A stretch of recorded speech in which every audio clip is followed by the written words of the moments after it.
स्वागत है आपका न्यूज 360 हिंदी मीडिया में। मैं मेराज अहमद सिद्दीकी आज सिवान जिले के जाने माने ईएनटी चिकित्सक डॉक्टर धीरेन्द्र कुमार से मुलाकात कर रहा हूं, जो सिवान जिले के सुप्रसिद्ध ईएनटी सर्जन हैं। डॉक्टर धीरेन्द्र कुमार की पहचान सिर्फ सिवान ही में नहीं है, बल्कि इसके सीमावर्ती जिलों और राज्यों के भी मरीज इन्हें जानते हैं। ईएनटी के क्षेत्र में लंबा तजुर्बा रखते हैं और मेडिकल एक्सपीरियंस से जिला सिवान और साथ ही साथ अन्य क्षेत्र के रोगियों को सेवा पहुंचा रहे हैं। डॉक्टर साहब, आपका बहुत बहुत स्वागत है। बहुत बहुत धन्यवाद आपका यहाँ तक आने के लिए, और आपके न्यूज़ 360 का सराहनीय प्रयास है कि लोगों को आप ये सारी सूचनाएं पहुंचा रहे हैं, और अच्छे अच्छे चिकित्सकों का मैंने देखा भी पहले भी आपके न्यूज़ चैनल को। और जहाँ तक मुझे लगता है कि कोरोना के समय में इस तरह का जो आप भी दे रहे हैं सूचना लोगों को, वो हमारे हिसाब से बहुत अच्छा है। और चूँकि कोरोना ईएनटी डिपार्टमेंट से ही शुरू होता है, और ईएनटी डिपार्टमेंट में लोगों को अगर अवेयर हो तो वहीं पर रोका जा सकता है। अगर ईएनटी में लोगों को पता होगा कि नाक से ही जो बचाव करते हैं, हम लोग पहले मास्क लगाते हैं मुंह को और नाक को ढकने का पर्पस यही है कि जो रूट है एंट्री वायरस का, जो कोरोना वायरस का, वो नाक के थ्रू है। और नाक के पीछे एक जगह होता है जिसको कि नेजोफेरिंग्स कहते हैं। नेजोफेरिंग्स में जाकर के वो जमा होता है, 2 से 3 दिन तक वहाँ रहता है। उसके बाद फिर नीचे गले में आता है और फिर गले से जाकर के फेफड़े में जाता है। हर आदमी जो पेशेंट होता है उसका रिएक्शन अलग अलग होता है। किसी में अगर आपकी डिफेंस शक्ति मजबूत है तो कोरोना को वहीं पर मार के ख़त्म कर देता है। नहीं, अगर आपकी डिफेंस शक्ति मजबूत नहीं है, आपका विटामिन डी का लेवल कम है, इम्यूनिटी कम है, तो वो फिर नीचे की तरफ बीमारी बढ़ती है और अन्य अंगों को प्रभावित करती है। और किसी में वो बहुत ग्रीवियस हो जाता है, सीरियस हो जाता है, और किसी में ये सामान्य ढंग से रिएक्ट करता है, जिसको कि बहुत लोगों को पता भी नहीं चलता कि कब उनको इन्फेक्शन हुआ और आके कब चला गया और उनके अंदर में एंटीबॉडी बन गया। डॉक्टर धीरेन्द्र कुमार से हमारी बातचीत हो रही है, जो कोरोना वायरस के प्रभाव और साथ ही साथ ईएनटी के संबंध में किस प्रकार का असर हो सकता है, इन विषयों पर विस्तार से प्रकाश डाल रहे हैं। डॉक्टर साहब से जानते हैं कि रेस्पिरेटरी प्रॉब्लम जो क्रिएट होता है, सांस लेने में जो तकलीफ होता है, चूँकि नाक से ही सांस की जो संपूर्ण क्रिया होती है, और किस तरह का इसमें अवरोध उत्पन्न होता है, किस तरह का ऑब्स्ट्रक्शन क्रिएट होता है, इसके विषय में जानते हैं। सबसे पहले ये नाक में ऐसा कुछ नहीं है कि नाक के अंदर में जाकर के कोई अवरोध पैदा करेगा या नाक का नली को बंद कर देगा। इनफैक्ट जो सांस का प्रॉब्लम होता है वो एक सिस्टम है जिसमें कि हमारा लंग्स डैमेज होता है, उसके कारण होता है। वो लेट फेज में होता है। शुरुआती फेज में आपको जो 2 से 3 दिन का फेज होता है उसमें सांस का कोई प्रॉब्लम नहीं होता है, मरीज़ को वहाँ रहता है। और हम चूँकि एक मास मीडिया के लिए काम कर रहे हैं, जन सामान्य के लिए बात कर रहे हैं, तो हम उसी बात को ज़्यादा इम्फेसिस में रखेंगे।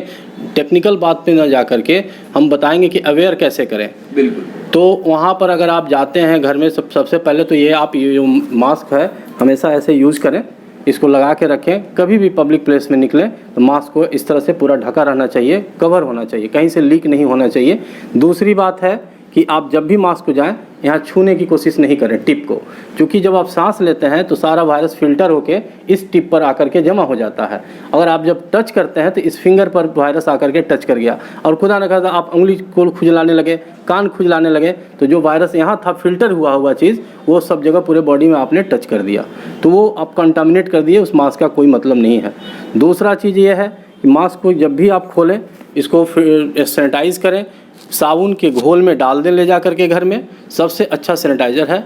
और इसके सरफेस टेंशन के कारण चूँकि वायरस जो बना रहता है उसका बाहरी लेयर होता है चर्बी का, वो गल जाता है साबुन के पानी से और वो मर जाता है तत्काल। 20 सेकंड भी अगर आप बढ़िया से अगर हाथ को या मास्क को धो देते हैं तो वो सैनिटाइजेशन का परफेक्ट हो जाता है। उसके बाद अल्कोहल जो बोलते हैं 70% अल्कोहल, उसको अगर आप इसको यूज कर लीजिए तो ये आपको अच्छे से सैनिटाइज कर देगा। 2 सैनिटाइजेशन का बहुत मेथड बहुत बढ़िया है। एक हम लोग का टेक्निकल सिस्टम बहुत बढ़िया था पहले का, नाक ब्लो करने का। आप जब भी जाइए आप कस करके एक नाक को दबाइए, बेसिन के नीचे ऐसे कीजिए, आप कस के छिड़किए, फिर दूसरा हाथ से पकड़िए तो जो भी एंटीरियर पार्ट में जो बाल में फंसा रहता है वायरस, वो सब ब्लो आउट हो जाएगा तत्काल। उसके बाद आप जो टोटी होता है, नाक का एक छोटा सा बर्तन होता है, उसमें ऐसे करके डालिए और नाक से फ्लो होता रहेगा वाटर, और सब वायरस वॉश आउट हो जाएगा। इधर से भी डालिए, फिर इधर से वॉश आउट हो जाएगा, और फिर आप एक नाक से करके झाड़िए, फिर 10 बार इस तरह से करना है।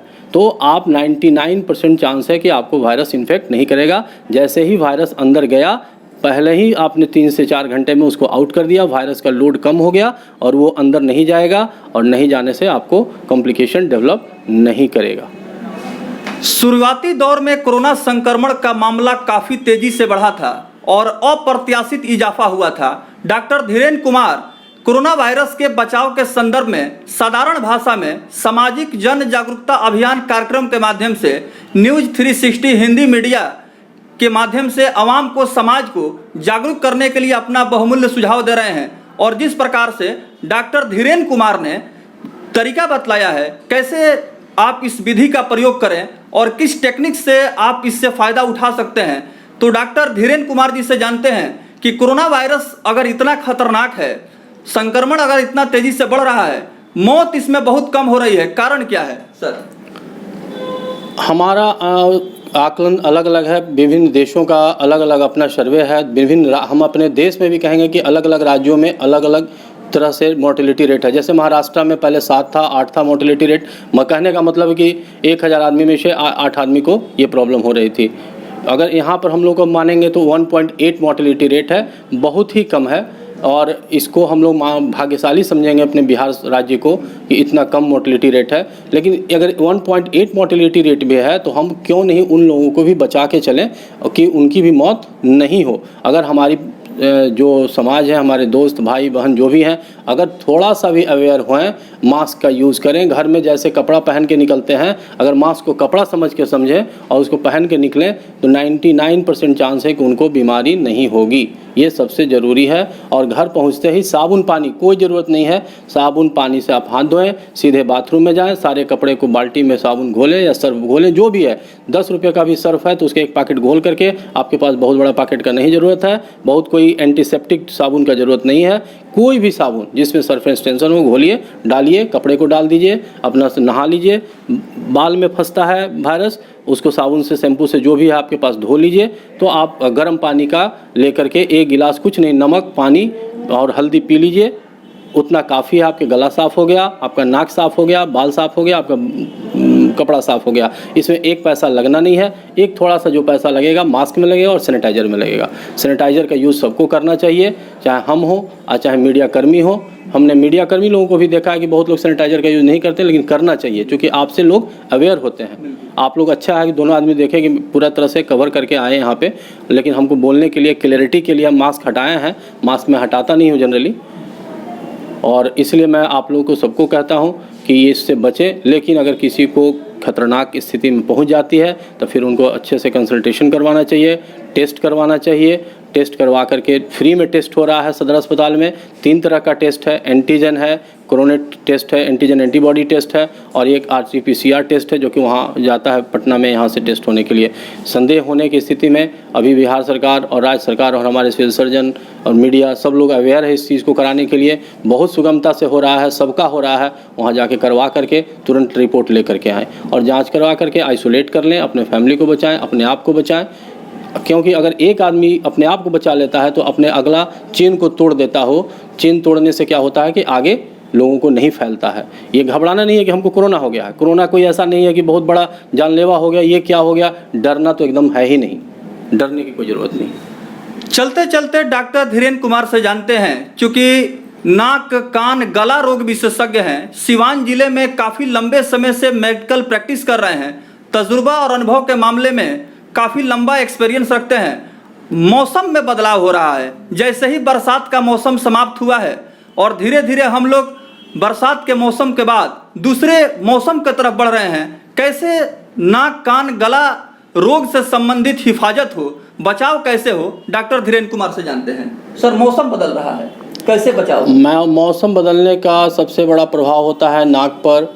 जो कि जुड़ा हुआ है पूरे सिस्टम से। नाक कोई अलग सिस्टम नहीं है, नाक, कान, गला, फेफड़ा, कान, ये सब आपस में जुड़े हुए रेस्पिरेटरी सिस्टम बोलते हैं इसको, जो एक ही साथ होता है। तो यहाँ पर अभी जो दमा के मरीज़ हैं उनको ज़्यादा प्रॉब्लम हो जाएगा, एलर्जी का मरीज़ है उनको ज़्यादा प्रॉब्लम होगा, नाक बंद होगा, सांस लेने में तकलीफ़ होगी, दमा का अटैक होगा, कान बच्चों में बहने का लगेगा, कान भारी होने लगेगा। तो इन सब बचने के लिए बहुत अच्छा है कि बहुत देर तक बरसात के पानी में न भीगें, या बाहर से आएँ तो गर्म पानी पिएं, स्टीम लें, भाप लें, और डिओड्रेंट, डाई, अगरबत्ती, जो आर्टिफिशियल स्मेल्स है और जो धूल है, गर्दा है, फंगस का भी हम लोग का कैपिटल है। फंगस जो भी है, कपड़ा को धूप में सुखाएं कि जिससे कि उसमें फंगस नहीं हो। फंगस ही सबसे बड़ा कारण है आज के डेट में एलर्जी होने का, इसलिए फंगस से बचना चाहिए हम लोगों को। फंगस नहीं हो, बहुत पहले का रखा हुआ कपड़ा उठा करके तुरंत पहन लेते हैं, तौलिया भी गीला रहता है उसको भी यूज़ कर लेते हैं, इससे बचना है। डाई नहीं लगाना है, डिओड्रेंट नहीं लगाना है। इस तरह से हम लोग अवेयर रह सकते हैं। बच्चों को हम लोग फ्रीज का आइटम नहीं दें, फ्रीज अब बंद कर दीजिए, फ्रीज का समय ख़त्म हो चुका है। जो भी हो गर्म खाएं, ताज़ा खाएं, फ्रेश खाएं, कोशिश करें। प्रिजर्व फूड जो होता है या पैकेट फूड, वो सब से बच्चों को दूर रखें। ये थे डॉक्टर धीरेन्द्र कुमार, जाने माने ENT सर्जन, जो हमारे न्यूज़ 360 हिंदी मीडिया से मुखातिब थे।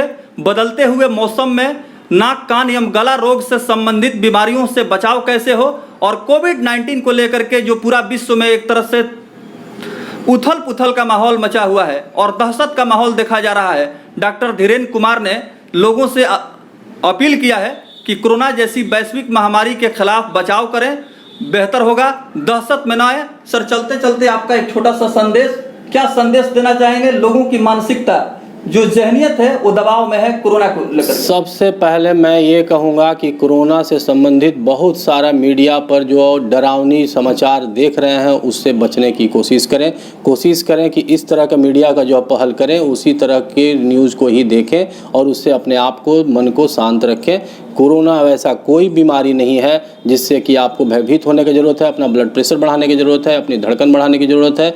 आप आराम से दिनचर्या पर आएँ, अपना काम करें, लेकिन पूरा सुरक्षा रखते हुए मास्क, सैनिटाइज़र और हैंड वॉशिंग का उपयोग करें।